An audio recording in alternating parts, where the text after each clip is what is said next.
If you're a parent or a student watching from any part of the country, whether the US or the UK or Australia, Canada, Nigeria, any part of the country you're watching this video, you know your child is to sit for SAT exams or GCSE exams, they need to contact Instructor Alison for one-on-one tutoring.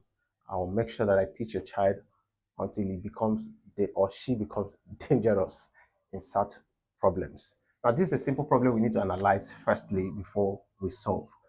So, by the way, I'm Instructor Alison, the math and science tutor in Pidgin English, but that's not a limitation. I can teach all students from different parts of the world, and I can teach all levels of students, math and science. All right? So the Pidgin English is just for simplicity for a particular set of people. All right, let's solve this problem. If 1/6, if it's a conditional statement after all, 1/6 is 1/6. Is, in mathematics, is simplifies or means equal sign. Is 1/6, 1/6, 1/6 is 1/2. 1/2 is 1/2. That's the meaning. Of means multiplication. I'm just taking this step after step. 3/4, 3/4. Of a certain number, of times a certain, we don't know what that number is. We assume that this number should be maybe some sort of number, let's say P, because we don't know what that number. Say, what is the number? So what is this P? That's exactly what you're looking for. So it's quite very simple. Say 1/6 equals, let's multiply through 1 times 3 times P. 1 times 3 is 3 times P. That will be 3P over 2 times 4. That will give us 8. So what I'm supposed to do at this point is to cross multiply. So that means 8 times 1 will give us 8 equals 6 times 3P. That will give us 18P. Now we're looking for this number. So the best thing you should do is to divide both sides by the coefficient. What is coefficient? That number that is attached to this unknown number, which is 18.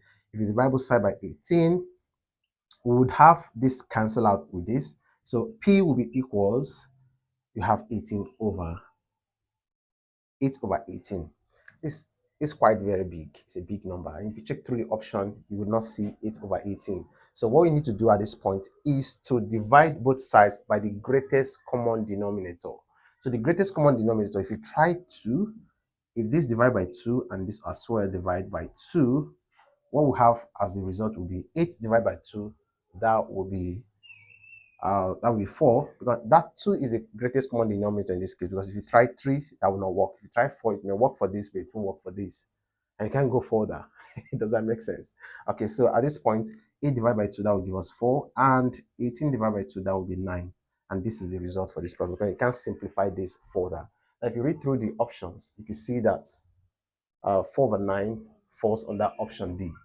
That's the best solution to this problem.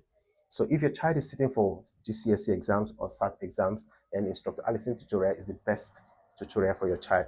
We handle the person one-on-one through Google Meet. We're going to simplify all kinds of problems that will make your child awesome or dangerous in this particular problem. So I would like to see you in my DM contacting me for a section with your child. Peace and love.